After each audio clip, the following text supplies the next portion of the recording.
amazing animals that saved people's lives. Dolphin heroes. 24-year-old surfer Todd Endress was sitting on his surfboard when he was attacked by a shark. The shark was biting and attacking him from the back, which luckily protected the front of Endress, where certain death was imminent if his intestines were attacked. As Endress began to lose hope, a pod of dolphins began to hit the shark and circle around the surfer as he frantically swam to shore with his back peeling like a banana from the shark attack. Endress survived thanks to his mysterious dolphin heroes. Ning Yang the elephant. During the devastating tsunami in Thailand that took place in 2004, the life of 8-year-old Amber Mason was saved by an unlikely hero. As the wave hit the land, Amber was riding Ning Yang during her vacation. The elephant took Mason onto her back and turned away from the water, creating a shield for the little girl and got her away from the beach in time. Jambo the gorilla. In 1986, Jambo was hailed as a hero and gentle giant after a 5-year-old boy fell into the gorilla enclosure at the Jersey Zoo. The boy fractured his skull and broke other bones. Jambo stood next to the boy, even rubbed his back and protected him until rescuers could come get him. Winnie the cat. On a dark night in 2007, Kathy Kiesling was awakened by her cat Winnie, who was nudging her and meowing loudly. When Kiesling tried to get up, she knew something was wrong as she was extremely dizzy and nauseous. Seeing that her husband and son were unconscious and realizing that there were carbon monoxide fumes filling the house with toxic fumes, Kiesling called 911 and got help just in time, thanks to Winnie. Mandy the goat. Noel Osborne is a farmer who owns several animals. One day, he was accidentally knocked into a pile of manure and shattered his hip. He couldn't move, and he was too far away for anyone to hear him call for help. For 5 days, his goat Mandy kept him warm and even let him drink her milk for sustenance. Lulu the pig. Lulu is a pig owned by Joanne Altsman. One day, Lulu's beloved owner had a heart attack and collapsed to the ground. Lulu immediately rushed outside, trying to stop traffic and running back in to check on Altsman. A car eventually stopped for Lulu, who followed the pig and found Altsman on the floor and got help immediately, saving the pig owner's life. Willie the parrot. In 2008, a Quaker parrot by the name of Willie made national headlines after saving the life of a 2-year-old girl named Hannah Kusk. Hannah was having breakfast at the house of Megan Howard, her babysitter. Megan stepped out of the kitchen to go to the bathroom while Willie started shouting, "Mama baby." Megan ran back into the room to find that a piece of Pop-Tart had lodged itself into Hannah's mouth and that she was turning blue. Megan was able to perform the Heimlich maneuver and save the toddler's life thanks to her parrot Willie. Beluga whale. In China, a diver by the name of Yang Yun was participating in a competition to see how long she could hold her breath in a pool of beluga whales. When Yun was ready to breathe, she realized she couldn't move her legs and started drowning. One of the beluga whales sensed her panic and grabbed her by the leg and pulled her to the surface, saving her life. Carrie the horse. Fiona Boyd is a rancher in Scotland who found herself an unlikely hero. She was leading a calf in distress into a shed when the mother became enraged and started attacking her. The cow was trying to trample Boyd to death when Carrie the horse got in front of Boyd and started kicking at the cow, moving it in the other direction and saving Boyd's life. We hope you enjoyed this list of truly amazing animal heroes. Here's some other videos that we think you might like, and don't forget to click subscribe. Thanks! Welcome to this edition of Meet America. I'm Annie Griffin, your host, and what are we going to be talking about today? Well, we're going to be talking about, is America smart enough to avoid supporting corporate politicians? And we have with us today as our guest, we have Patricia Rosen. Thank you so much for being with us today, Patricia. And Brian, thank you for being with us today. Nice to be with you. And why don't we start with you, Brian? Who's your favorite candidate for this presidential election? Well, I'm supporting Bernie Sanders. I like the grassroots aspect. I feel these corporate politicians, they talk a good line, but they always end up representing the big special interest, and no matter what, we seem to have the revolving door. The cattle industry ends up hurting the wild horses. Monsanto ends up hurting the safety of our food. The drug companies end up undermining our health. Insurance companies end up undermining our health care. So I want to support someone who's just beholden to the grassroots. I think that's a house isn't built on a bad foundation. I think money is very corrupting. Politicians become dirty by associating with dirty money. I want someone who only takes clean money from just regular, hardworking, ordinary Americans, like Bernie Sanders. The other politicians are also on the bandwagon, and we got to get corporate money out of politics, but they seem to be all taking the corporate money, like Hillary Clinton, who has big PACs behind her and getting big money from, I believe she's getting big money in speaking fees, certainly from Goldman Sachs. So, not that she doesn't have good things about her, but I think I don't think that's a good idea. She doesn't have to take the corporate money. Bernie's keeping himself clean, and I want to support that. And I also like his animal rights record. He's been really good with animals. He's consistent. He's been supporting the SAFE Act to protect our horses and stop the export of horse meat for human consumption. He's been for all the good horse bills to stop the written letters. He's got like the #1 animal rating.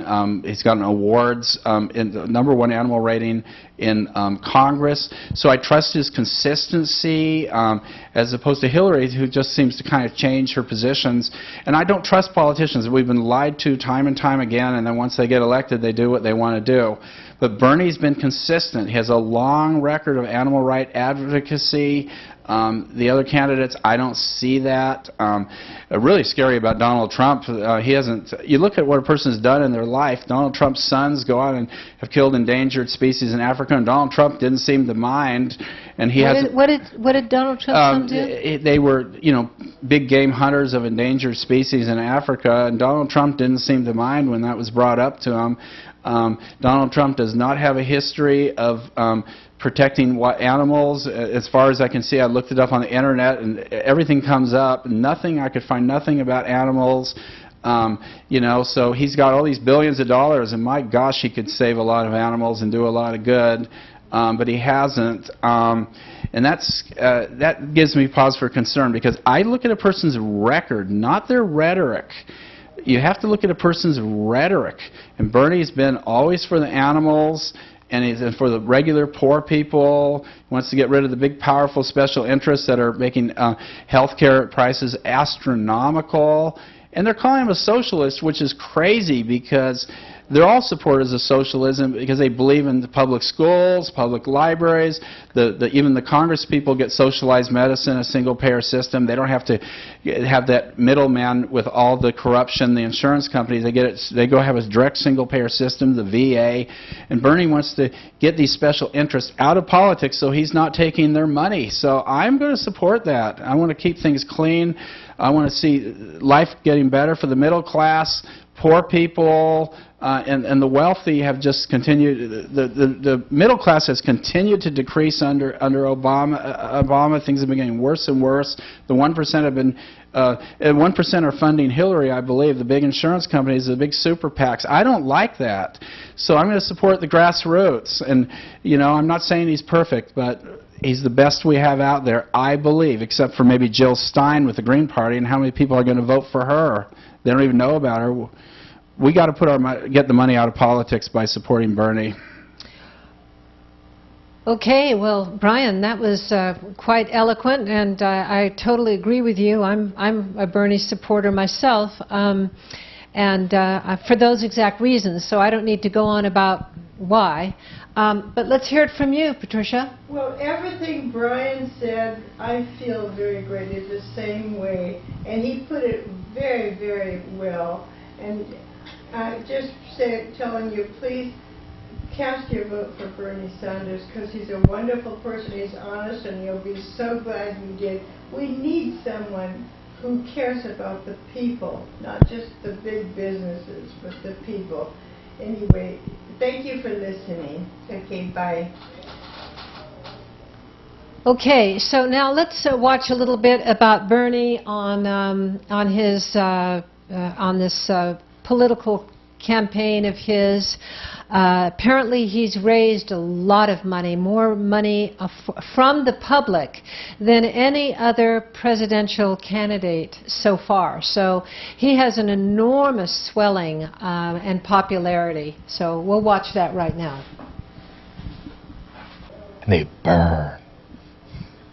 Aides to Bernie Sanders said Wednesday night that his campaign has now collected more than 2 million contributions and that they expect to outpace President Obama's 2012 re-election effort on that count by the end of the year. Damn. So now, not all of those 2 million are unique. About 1 million unique, some people give again. So overall, though, separate contributions that he's gotten is now past 2 million. Is it a little higher than Hillary Clinton? Of course. Now, obviously, the Republicans are very populist, though. They're not supported by rich donors. They're supported by the American people, right?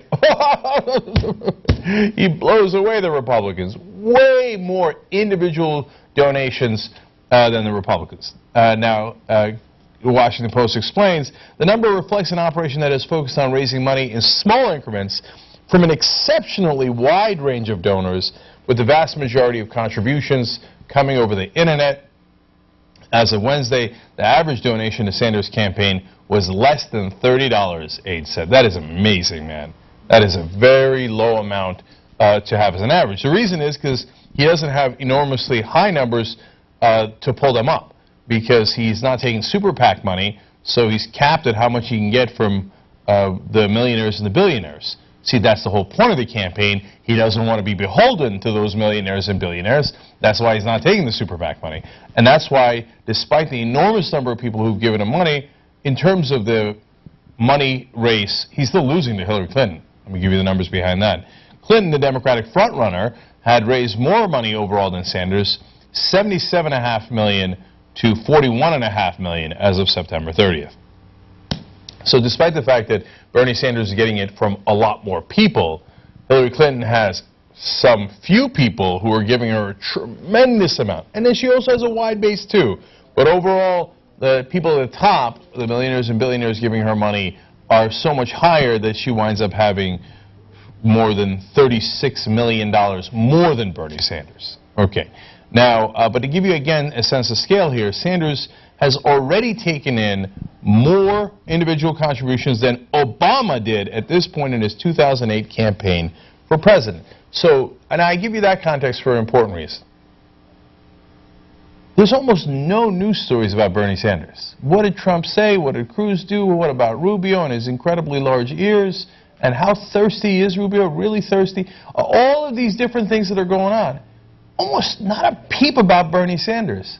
Now, if you look, though, at his numbers in New Hampshire where he's winning, his numbers in Iowa where he's very close, and you looked at the number of contributions he's getting, wait a minute, this is a very similar story to Barack Obama. And at that point in the campaign, Barack Obama had been getting an enormous amount of media attention. So it's not just Democrat versus Republican in this election. Why is it that the media was like, oh, Obama, oh, wow, oh, my, look at all these individual contributions Obama's getting, his support is so widespread. For some reason, the mainstream media knew Obama ain't going to change anything. It's all right. It's change on the outside, continuity on the inside. Nobody's apple cart's getting overturned. Bernie Sanders is proposing real change. Oh, he has more individual donors than Obama did at this point. Not interesting. No, not going to cover it. Not, shush, shush, not interesting. Much more than Hillary Clinton, much more than any of the Republicans, much more than Donald Trump. Shh, not interesting. Shh, shh, shh, don't cover Bernie Sanders. Well, look, the Internet exists, and he's getting a lot of his contributions, of course, online as well. So sad day for the TV media. You could try to hush it up all day long. You could try to not cover him. Well, whether you like it or not, Bernie Sanders is coming. And I guess you think he's bringing hell with him for you guys in the establishment. That's why you're desperate not to talk about him. But this momentum is real. The money is real. The polling is real. He has not caught up to Hillary Clinton in nationwide polling. That is true, partly because the mainstream media refuses to cover him.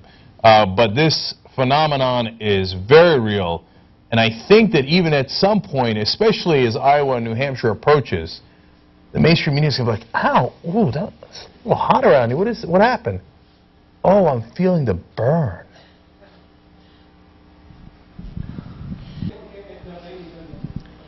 Now we're going to listen to Donald Trump, what he would do if he was president with ISIS. And what concerns me here is he's yes, ISIS is taking the oil, but what about Syria? And what's his plan to make sure that ISIS, make sure that terrorism doesn't spread, and how are we going to deal with that problem? This is a huge problem. So let's see what Donald would do.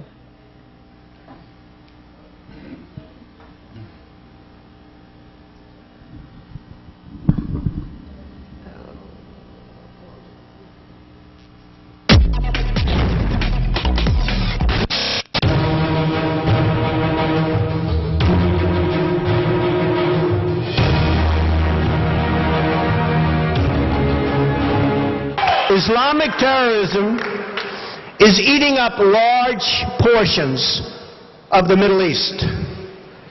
They become rich. I'm in competition with them. They just built a hotel in Syria. Can you believe this? They built a hotel. When I have to build a hotel, I pay interest. They don't have to pay interest because they took the oil that when we left Iraq, I said we should have taken. So now ISIS has the oil. And what they don't have, Iran has. And in and I will tell you this, and I said it very strongly, years ago, I said, and I love the military, and I want to have the strongest military that we've ever had, and we need it more now than ever, but I said, don't hit Iraq, because you're going to totally destabilize the Middle East. Iran is going to take over the Middle East. Iran and somebody else will get the oil, and it turned out that Iran is now taking over Iraq. Think of it. Iran is taking over Iraq, and they're taking it over big league. We spent $2 trillion in Iraq. $2 trillion. We lost thousands of lives, thousands in Iraq. We have wounded soldiers who I love. I love. They're great. All over the place. Thousands and thousands of wounded soldiers. And we have nothing. We can't even go there. We have nothing. And every time we give Iraq equipment, the first time a bullet goes off in the air, they leave it. Last week I read 2,300 Humvees. These are big vehicles were left behind for the enemy. 2,000, you would say maybe 2, maybe 4. 2,300 sophisticated vehicles they ran, and the enemy took them. We need Trump now! You're right.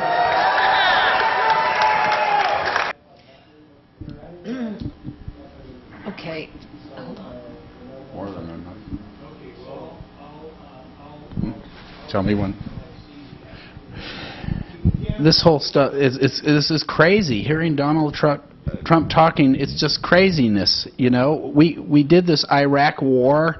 We killed over, like 1 million people over there as civilians died, and that destabilized the whole region and created what we call terrorism. I mean, people don't like it when their children and their lives are valuable to them just as soldiers' lives. So we were the invaders, and we went over there and we created this big mess over there.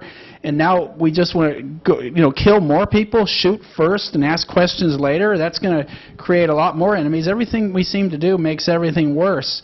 I think we should send the people who are responsible, our war criminals, over there for them to try, and then we should apologize for our wrongdoing. All countries do wrongdoing, and that would diffuse more violence than anything we're doing right now.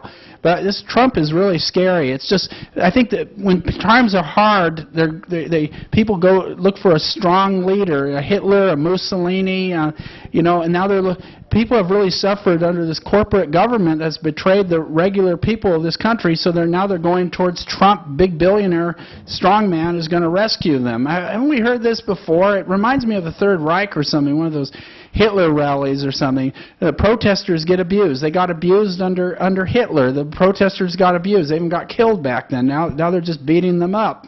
The whole thing is just craziness. He's advocating all this horrible violence that's only going to make things worse. The big strong man who's going to rescue us. Well, power corrupts, and absolute power corrupts absolutely. And Trump is saying he's going to be a strong leader. Strong leaders scare me. I want somebody who represents the grassroots, who's dependent on the grassroots to get into power, not somebody who's buying the office by his fame or his media or his money. That's wrong. That's bad. Bad stuff. Hello. I've been listening to Brian Rosen talking about our president, or the president to be Donald Trump. And it really scares me. I think maybe we're in Nazi Germany again. He is just a fantastically bad person. He's got a lot of money. He has nothing really to do with the money except make these wonderful claims claims of what he would do if he were president. But from what I've heard about him, well, he's a very, very wealthy man with nothing else to do but say run for president. But please, people, do not listen to Donald Trump. And what Brian just told you, and I was listening to him, I was absolutely felt wonderful. Everything he said, I feel the same way about. And I hope you'll listen and do the same thing. Anyway, thank you for listening. Goodbye. Well, what interests me about this is Donald is talking about, his real estate. And he's not really answering what he's going to do about the terrorists that's here. Our country now is going to get the karma that we have been giving over there. And it comes from all of us overusing our gas and oil, all these SUVs, all these big, everyone's driving huge cars, gas eaters. And shockingly enough, I want to just share with you a little story about the American mentality. For the most part, I was at an AT&T store the other day, and I buy recycled phones because of, what they call the magic powder in your little cell phones is causing a war in Congo to mine this very, very rare magical, it's called magic powder. And so, not that I'm a saint, believe me, because if I were a saint, I wouldn't use cell phones, period. And so I'm a black magician like everybody else, but at least I'm trying to do my part and not buy new cell phones. And I think it's very important that people understand what the cell phones are doing, which is the same thing that's happening in Iraq with the oil. So there's this huge war going on in the Congo. And farmers are forced to sell their land and then work in the mines to get this magic powder. And if they refuse, they're shot. And their children are forced into prostitution, slavery. It's just really ugly, and it comes from our cell phones. So I was in the AT&T store the other day, and there was a man who was just getting ready to purchase his cell phone. And he was trying to learn how to use it. And I told him, well, you can get a cell phone online that's recycled. And he was complaining because this new cell phone wasn't working properly. And I said, the Congo war is a result of these new phones. And he said, well, I don't care. I have to get my new cell phone. So that's the mentality. We don't care. Americans don't care. We want to eat our burgers, we want to drive our big fast cars, and we want to get there as fast as we can, and we don't care who we're bombing over there. We don't care. And so now, guess what? That we don't care is now coming to haunt us. And we are in big doo-doo because there is no way you can stop these terrorists from coming over here with bombs on their backs and doing what they're going to do, because it's war. To them, it's war.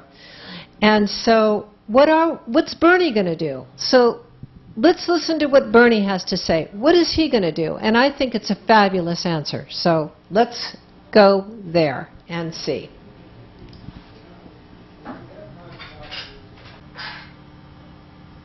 We are appalled. We are disgusted by the attack against the people of Paris by the terrorist organization ISIS. And I know that I speak for everyone here and everyone in our country when we send our condolences to the families who lost loved ones in that barbaric attack, and our prayers go out for speedy recoveries for the many hundreds who were injured. In my view, now is the time for developing a serious and effective strategy to destroy ISIS. Now is not the time for cheap political talk or trying to take political advantage of this difficult moment.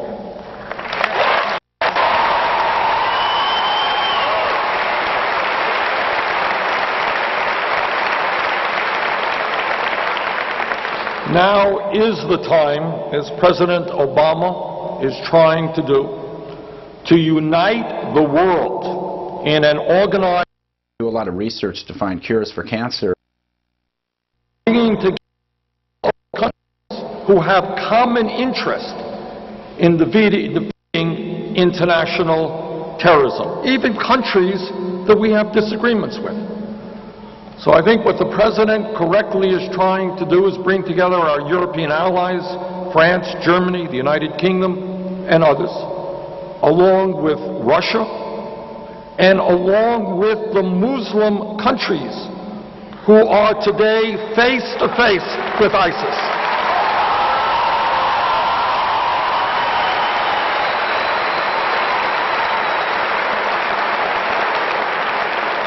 What we need is an international coalition, including Iran and Saudi Arabia, Jordan and Kuwait and Turkey.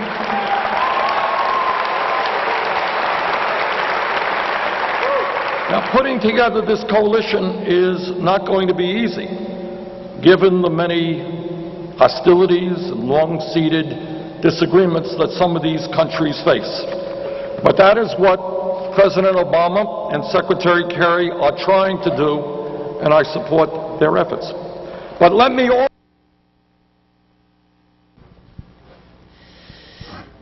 So, I think that's really a fantastic idea. You know, Donald, in his beginning speech, didn't seem to have answers. He was talking about, well, it's good that he wasn't for going into Iraq in the first place, and that is good. He was smart enough to know that. But he didn't really give any answers, where Bernie right away went into what he would do.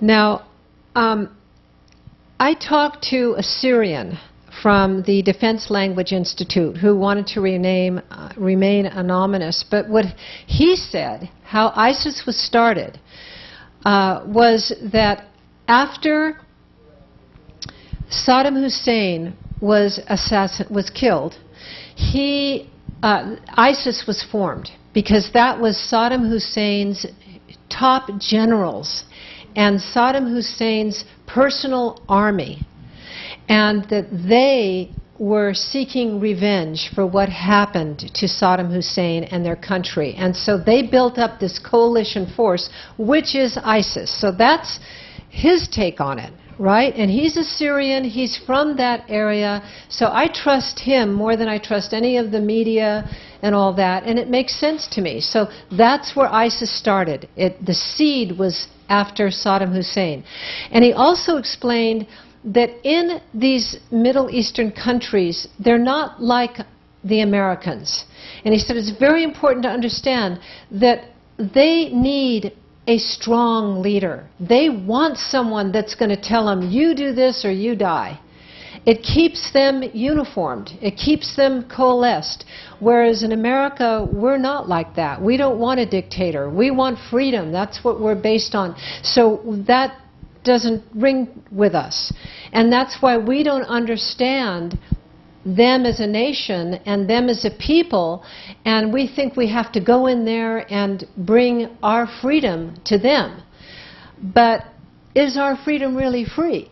We have a government that's become so powerful that the people don't even get justice from our own government. So there's that, and that's why I'm all for having guns. I think it's very important that the American people, I hate violence, I wish we didn't have to have violence, but I think as long as individually people can defend themselves, it says to the powers that be, wait a minute, we as American citizens do not appreciate you being big brother and taking away our freedoms. Now, people can disagree with me, but that's my own personal take.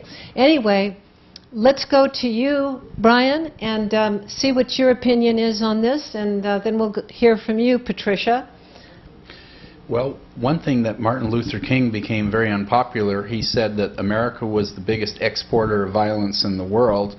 You know, we're criticizing these countries and how many millions of people were killed by America in Vietnam and Iraq and so forth. So what's wrong with apologizing?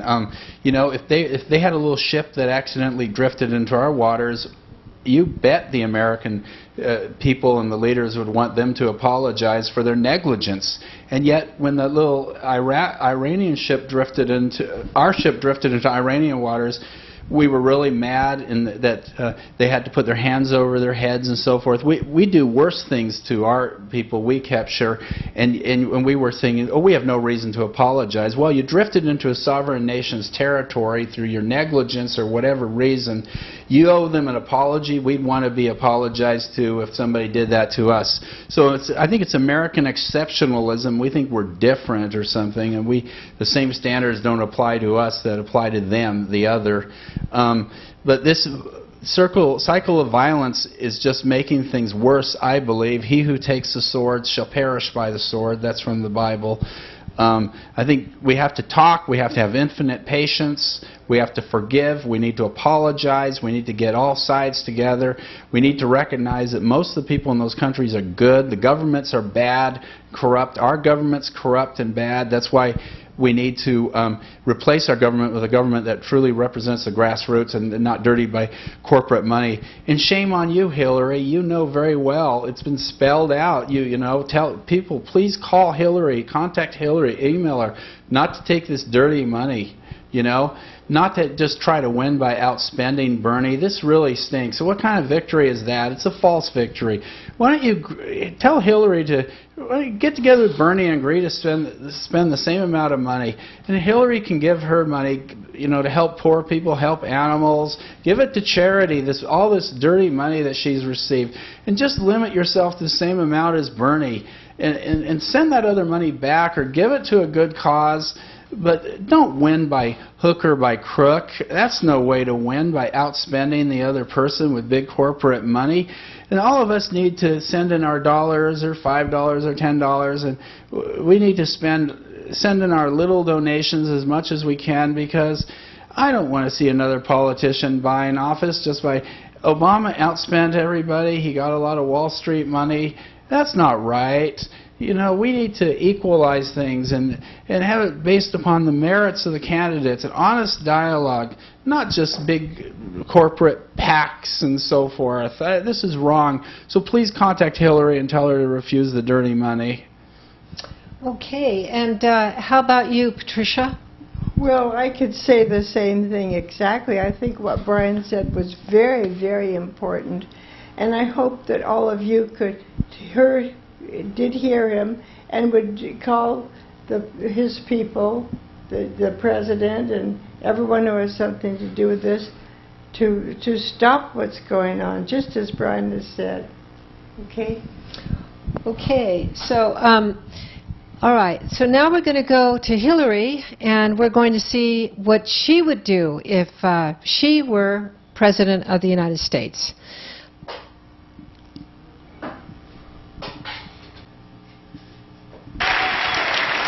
Thank you all very much.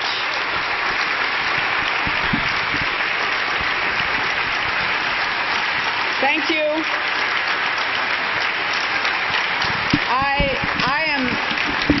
Thank you. I'm delighted to be here at this great university, one of the premier public institutions of higher education in our entire country. Yes, indeed. It's just, you know, one of those statements of fact that deserves a response. I want to thank my longtime friend, Vice President Mondale, for his kind words. His support in this campaign means a great deal to me personally, because I admire so much his service to our country. He is a great Minnesotan and a great American, and we're so privileged to have him with us today.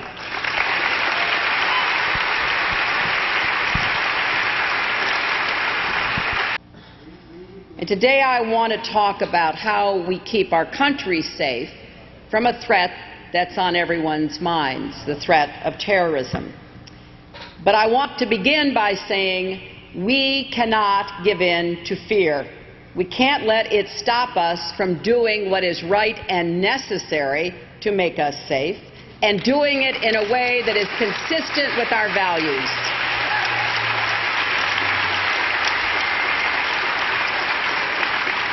We cannot let fear push us into reckless actions that end up making us less safe.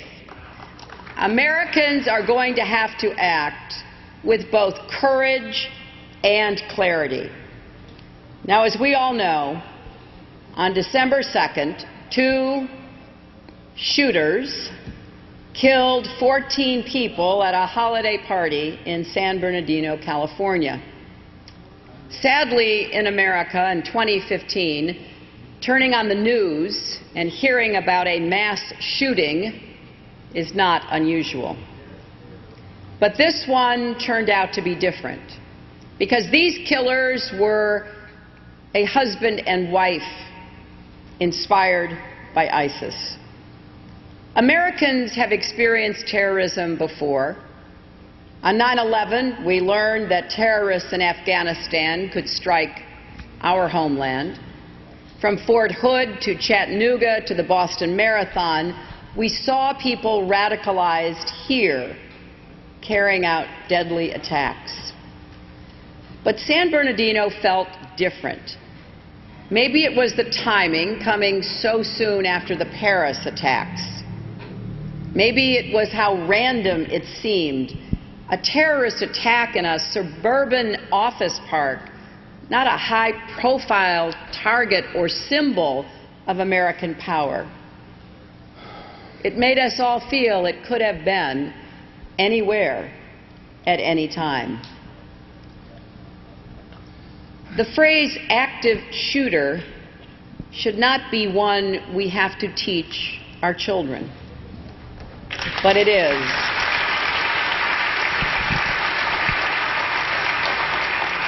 And now we are all grappling with what this means for our future, for our safety, our sense of well-being, and our trust and connections with our neighbors.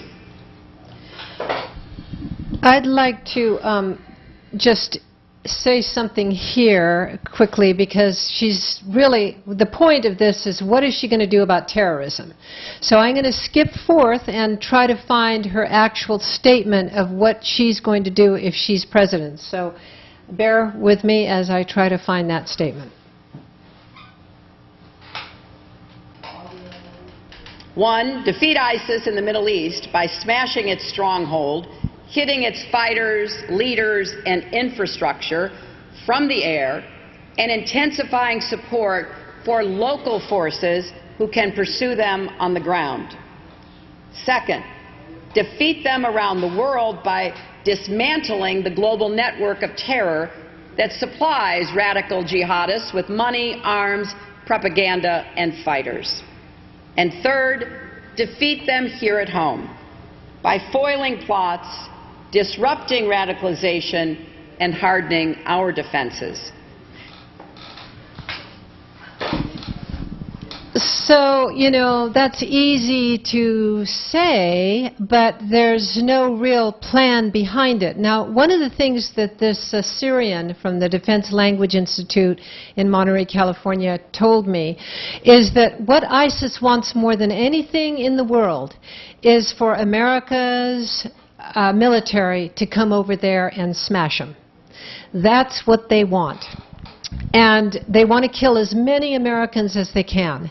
So they're really ready for that. That's what they want. Now, Hillary's kind of, you know, saying all this kind of stuff, but how did she handle Gaza? She fouled up really, really badly in Gaza. And so is she going to do that again? Is she someone that has the capacity to do all these things that she says she's going to do without, I mean, you know. Now, let me give you an example. If I were president of the United States, and then we're going to go to you, Brian, what you would do if you were president, and you, Patricia. But if I were president of the United States, I'd pretty much do what Switzerland has done. Switzerland is a neutral country. It doesn't get attacked. One of the reasons it doesn't get attacked is because it has very, very serious gun laws. Every household can defend itself with these, you know, machine guns or whatever. They're all trained. Men and women are all trained and have to every year prove to the government that they're expert shots. So no one dares invade them because they know that Switzerland is a very, very strong country. Now, what happens to us? We're all sitting ducks. And so right now, a terrorist can come, and let's take, for example, what happened in Pasadena. Now, let's say there had been 20 people who had concealed weapons when those two people started shooting those 14. And they were able to shoot that person automatically. Maybe they missed and shot someone else besides. But the chances, they're going to get shot anyway, whether you miss or not. If there's no one there to shoot those terrorists and take a shot at them, then yes, all those 14 people are going to die. So if you have other Americans knowing how to defend ourselves and our country, if our president would invite the American people to help with our own way of defending our country, with our own guns, then we would have that ability to stop it and to send a message to these terrorists that we are prepared. And so we can either be a nation that lets violence beget us, which is still violence. It's still allowing violence to happen. We're just saying, yes, you can kill me, and that's okay, and that's a form of violence. Or we can get strong and start defending ourselves. So as president, I think we all need to start knowing how to defend ourselves and do it in the most loving way we can, but being prepared. So having said that, what would you do, Brian? Well, I'm thinking of Mahatma Gandhi, who said that the powerful countries exploit the weaker countries. And that's helping to create a lot of hatred. When people are desperate, look what happened, look what led to Hitler. The German people were very desperate and poor, so they're looking for a strong leader, or they're joining these terrorist outfits. They're so absolutely desperate. Part of it, a lot of it is a result of our going into that and messing up that whole area. Hillary Clinton supported Iraq. That's like the biggest blunder of the century. So I can't support a politician who supported the Iraq war.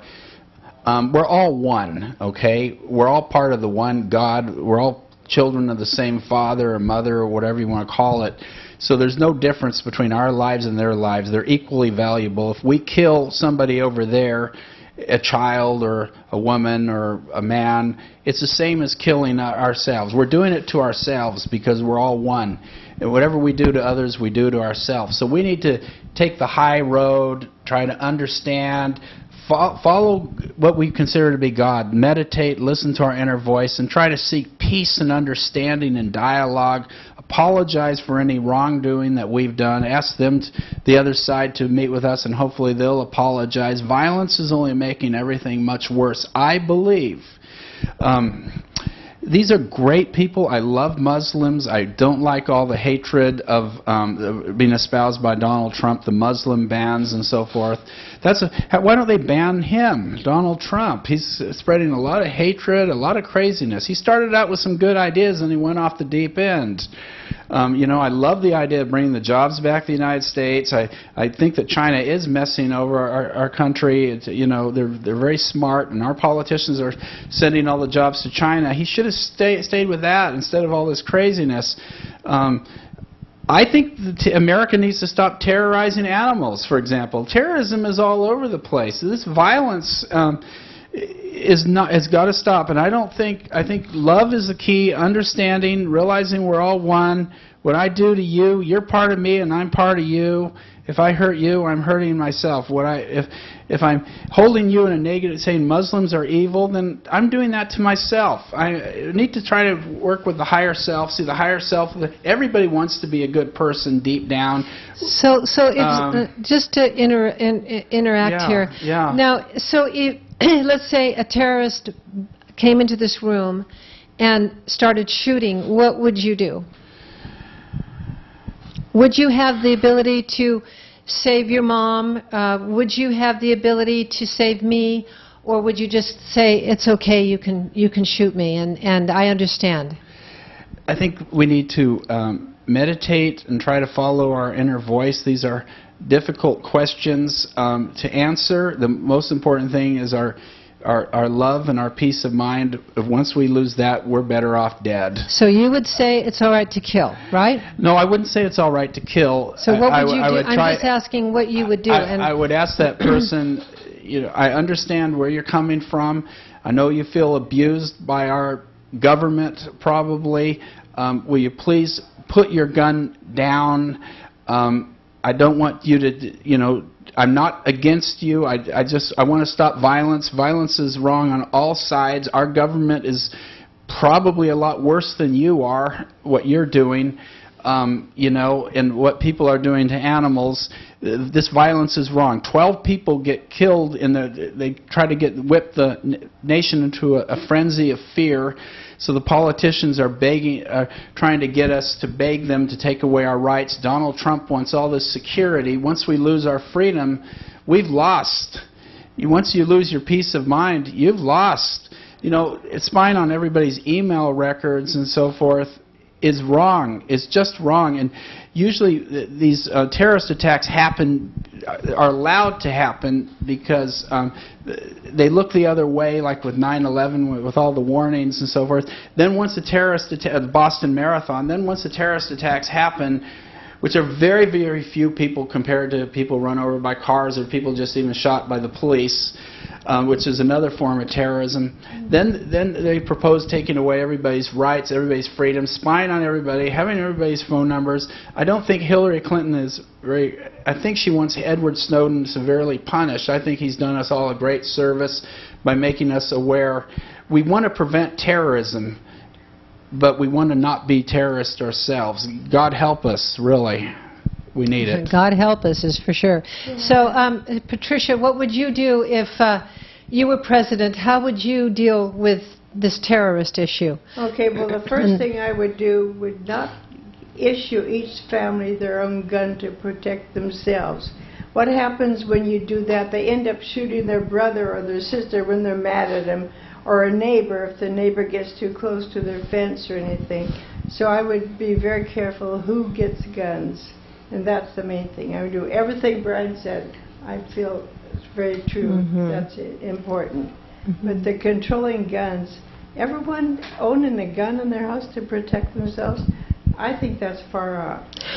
Okay, so in all fairness, though, in Switzerland they don't have that problem, and they're not shooting each other, and families aren't shooting each other. Do we read about that? What? Maybe we don't even hear about it. Oh, no, I've checked on the internet, and we're going to show how Switzerland, that'll be the end of our show, is how Switzerland handles their threat of being intruded upon. So I totally agree. We need to make sure that it doesn't get in the hands of violent people, but you have to understand that if you took all of our guns away, the black market will always be there.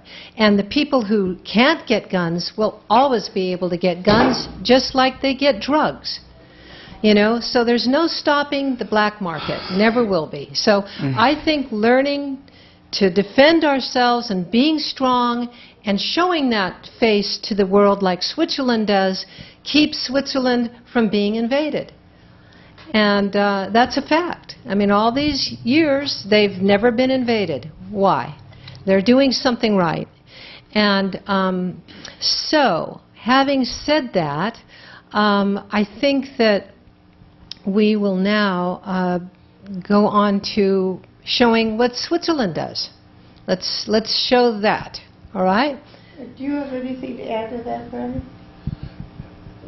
Well, I think we need to understand. Most important thing is to understand other cultures, have respect for all the good people out there. Let's not give up our freedoms, and we've become the enemy once the government takes away our freedoms and our privacy rights, which is unconstitutional. They're very concerned that Ted Cruz cannot be president because he's not a natural-born citizen. Natural-born means that you have to be of the land, born in the land. Well, why do they suddenly care so much about the Constitution, and yet they don't care about the Constitution when it comes to our privacy rights, when the government has massive databases, invades our personal emails and letters and phone calls, which is completely unconstitutional. You can't just pick and choose.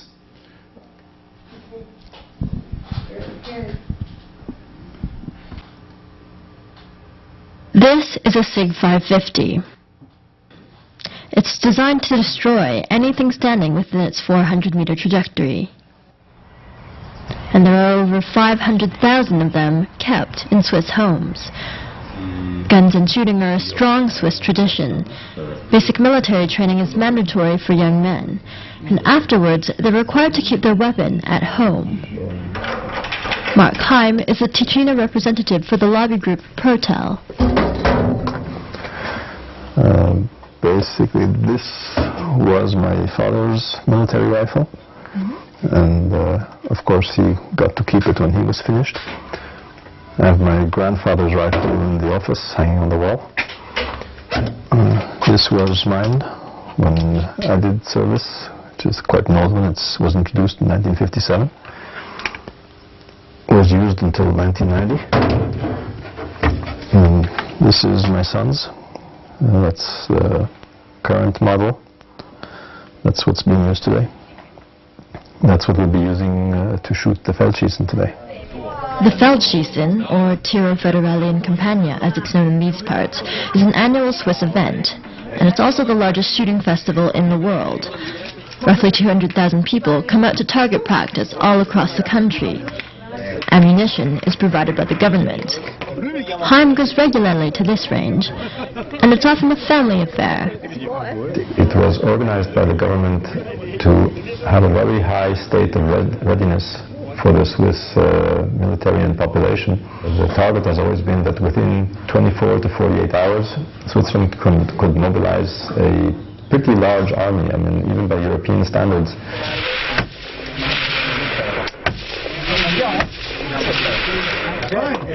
But it wasn't the militia that sparked Heim's interest in guns as a young man. It was an unassuming trip to a Holocaust museum. I was going through all the exhibits and the soap and the lampshades made of people skin. And while I was looking, I heard a funny noise, and there was an old woman maybe 2 meters from me, and she was trying not to cry. She was sort of sobbing very quietly. She was holding it back. If she had been a few meters further away, I wouldn't have heard her. And she obviously had gone through that. That's when the whole impact of it hit me. And I promised myself I would never be in her situation. I would want to be free, never in a situation where somebody could, march us off to ovens or prisons or just take away our freedom. The key to freedom is the ability to be able to defend yourself. And if you don't have the tools to do that, then you are at the mercy of whoever wants to put you away. And the tools for that are guns.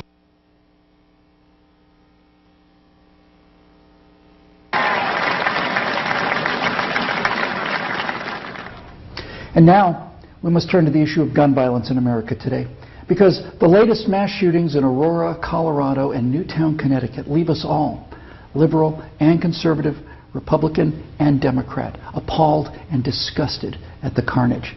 Now, some people, and that includes many of you in this room tonight, want to place the blame for this horror on things like 30-round magazines or semi-automatic rifles. We want to blame something, anything that we can control. But what we really want to ban is violence and murder and insanity. Now, we don't talk about that, though, because deep in our hearts, each of us knows that violence and murder and insanity are built into the human condition and likely always will be. There are two kinds of animals in this world, predators and prey. No one watches a leopard chase down a gazelle and denies that the gazelle has a right to use its hooves and horns to protect itself from the predator.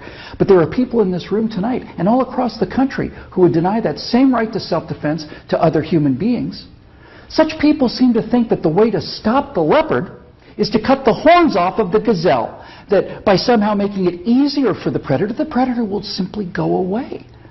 My friends, this is insane. When you make it easier for the predator, you get more predators. So let's start with the so-called assault weapons, more properly known as semi-automatic rifles. In 2011, the total firearm murders came to 8,583, according to the FBI. Now, during that time, the total murders committed by rifles, all rifles, not just semi-automatic rifles, were 323. That's 3% of all murders. Hammers and clubs kill half again as many people as rifles. Hands and feet murder twice as many. And knives kill 5 times more Americans than all rifles combined. Preventable medical errors kill about 98,000 people per year. Medical malpractice kills more than 12 times as many people as are murdered in the U.S. each year. That's more than 300 times the number killed by all rifles, not just the so-called assault rifles. And yet, no one talks about limits on hammers or knives or doctors or hospitals. No one does that because the good we perceive from hammers and knives and doctors far outweigh their perceived harm. And yet, studies show that firearms prevent anywhere from 800,000 to over 2 million violent crimes every year. The lowest estimate means that 100 times more violent crimes were prevented with firearms than the total murders committed with firearms. That's 100 times as many. Now, in October of 2007, Amanda Collins was walking to her car after a night class at the University of Nevada at Reno. Amanda had a concealed carry permit for her 9mm Glock that she carried for self-defense. Unfortunately for Amanda, UNR is, like most college campuses, a gun-free zone. So, like the law-abiding citizen that she is, she did not have her gun with her in this gun-free zone when she was attacked by James Bila. Bila raped her on the UNR campus less than 300 yards from the campus police office. He then walked away, and a few months later, this human predator went on to murder 19-year-old Breonna Dennison. Amanda Collins went on to say, quote, "I know, having been the first victim, that Breonna Dennison would still be alive had I been able to defend myself that night," unquote. Therefore, I am directing the virtual Attorney General to aggressively challenge any gun control laws that violate Amanda Collins' right not to be raped and Breonna Dennison's right not to be murdered. You're not forced to abandon your First Amendment right when you enter Chicago or New York, or your Fifth Amendment rights when you walk onto a college campus. As virtual president, I will veto on the spot, without hesitation, but with a great deal of pleasure, any and all attempts to destroy any of the Bill of Rights, of the Constitution of the United States of America. Because, when it's all said and done, the Second Amendment to the Constitution is not there to protect us against criminals and the people calling for gun control know this. That's why they want gun control instead of crime control. That's why they want laws that, at the stroke of a pen, turn law-abiding citizens into criminals. The Second Amendment is there to protect the American people from tyranny. The Second Amendment is there to protect the American people from politicians. The Second Amendment is there to protect the American people from us. Now, some politicians claim America deserves a vote on this issue. Okay, let's have a vote. Those of you advocating infringement on the right of the people to keep and bear arms need to go to the American people with the 28th Amendment, which would simply read, "The Second Amendment to the Constitution is hereby repealed." That would, for the first time, give you the legal authority to do what you have been doing and what you are trying to do now in direct violation of your oath of office to defend the entire Constitution of the United States, not just the parts you happen to approve of. So go ahead, go to the American people and tell them that ultimate power is no longer to be vested in the people who can't be trusted with that power according to you. Tell them only the government can have that power now. You go. This concludes Meet America. Join us next time. Thank you for